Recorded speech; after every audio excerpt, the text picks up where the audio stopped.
मनोहर लाल खट्टर की तरह नायब सैनी ने भी राव इंद्रजीत को ठेंगा दिखाने का काम कर दिया है। नायब सैनी ने बता दिया कि उनकी नज़रों में भी राव इंद्रजीत की कोई स्पेशल इज्जत नहीं है। अहिरवाल में आकर नायब सैनी ने राव इंद्रजीत को वो जवाब दिया जिसकी उम्मीद राव इंद्रजीत हरगिज नहीं कर रहे थे। नमस्कार, मैं हूं कुलदीप शिरान। आज हम खरी खरी न्यूज में चर्चा करेंगे नायब सैनी के उस एटीट्यूड की जिसके चलते राव इंद्रजीत को मायूसी हाथ लगी है।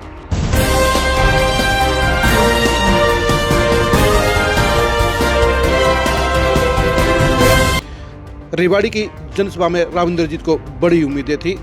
लक्ष्मण सिंह यादव की इस धन्यवाद रैली में राव इंद्रजीत पहले तो इसलिए नाराज थे क्योंकि पोस्टर पर उनको जगह नहीं दी गई थी, लेकिन आयोजकों ने बता दिया कि ऊपर से आदेश आए हैं कि पूरे प्रदेश में नायब सैनी की धन्यवाद रैलियों में सिर्फ मुख्यमंत्री का ही पोस्टर लगता है, बाकी नेताओं के नहीं।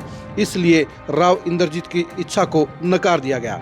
लेकिन रैली के मंच पर भी राव इंद्रजीत को नायब सैनी ने करारा जवाब देने का काम किया, झटका देने का काम किया। राव इंद्रजीत ने अपने भाषण में कहा था कि सरकार बनाने में अहिरवाल की सबसे बड़ी भूमिका है, इसलिए सरकार पर हमारा हक है और हमारे काम होने चाहिए। आप खुद ही सुनिए कि राव इंद्रजीत ने क्या कहा था। सारे के सारे यहाँ पर जो मंत्री बैठे हैं, क्योंकि शर्मा जी को भी हम अपना मंत्री मानते हैं, यहाँ के सारे एमपी आपके साथ, पार्टी वाले आपके साथ, चाहे मेरे साथ कोई रहा हो या ना रहा हो, लेकिन आपके साथ आज के दिन जरूर है। और हमारा हक पड़ता है कि हमने आपकी सरकार बनाई है, हमारी बात को प्राथमिकता दी जाए। धन्यवाद और जय हिंद। सारे के सारे यहाँ पर जो मंत्री बैठे हैं, क्योंकि शर्मा जी को भी हम अपना मंत्री मानते हैं, यहाँ के सारे एमपी आपके साथ, पार्टी वाले आपके साथ, चाहे मेरे साथ कोई रहा हो या ना रहा हो, लेकिन आपके साथ आज के दिन जरूर है। और हमारा हक पड़ता है कि हमने आपकी सरकार बनाई है, हमारी बात को प्राथमिकता दी जाए। धन्यवाद और जय हिंद। सारे के सारे यहाँ पर जो मंत्री बैठे हैं, क्योंकि शर्मा जी को भी हम अपना मंत्री मानते हैं, यहाँ के सारे एमपी आपके साथ, पार्टी वाले आपके साथ, चाहे मेरे साथ कोई रहा हो या ना रहा हो, लेकिन आपके साथ आज के दिन जरूर है। और हमारा हक पड़ता है कि हमने आपकी सरकार बनाई है, हमारी बात को प्राथमिकता दी जाए। धन्यवाद और जय हिंद। आपने गौर से सुना होगा कि राव इंद्रजीत ने साफ तौर पर कहा है कि सरकार बनाने में उनकी सबसे बड़ी भूमिका है, इसलिए उनके काम होने चाहिए।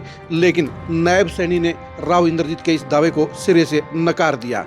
नायब सैनी ने क्या कहा, ये भी आपको गौर से सुनना चाहिए।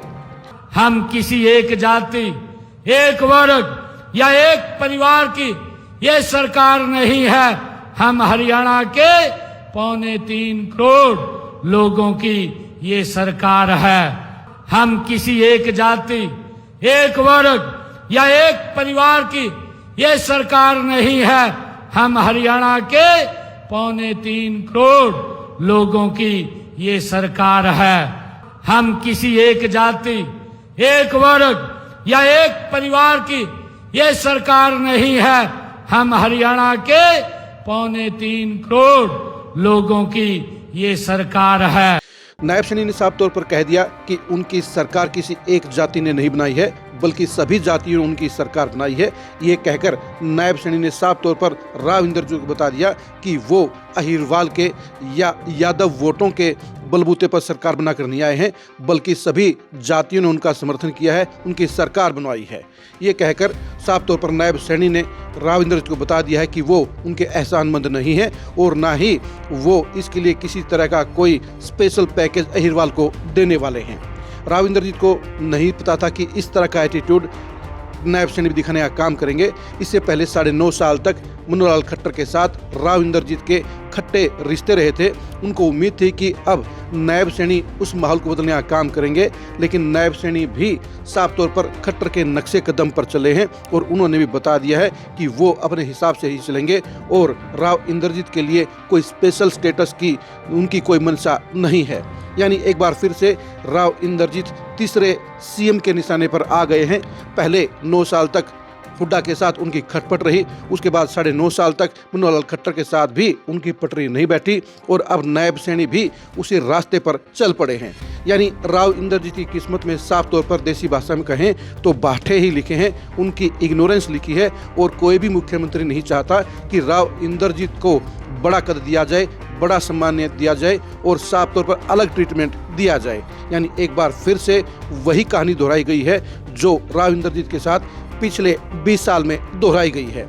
अब इसे राव इंद्रजीत के लिए एक झटका ही कहा जाएगा, क्योंकि राव इंद्रजीत स्टेज के ऊपर अपनी बेटी आरती राव के साथ जिस लिहाज से बैठे हुए थे, जिस लिहाज से उन्होंने अपनी बात रखी थी, वो साफ तौर पर इशारा कर रही थी कि वो नायब सैनी को दिखाना चाहते थे कि अहिरवाल के बिना उनकी सरकार नहीं बनती।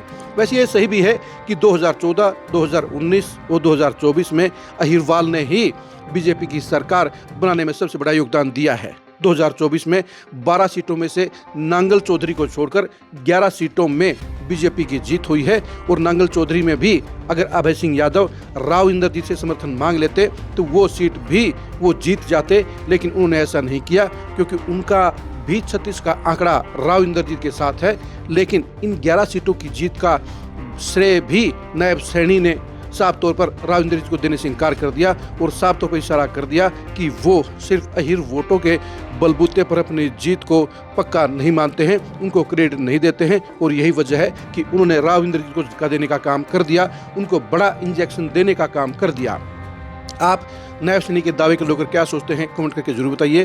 क्या अहिरवाल ने 3 बार बीजेपी की सरकार बनाने में सबसे अहम भूमिका नहीं निभाई? इसके बारे में अपनी राय दीजिए।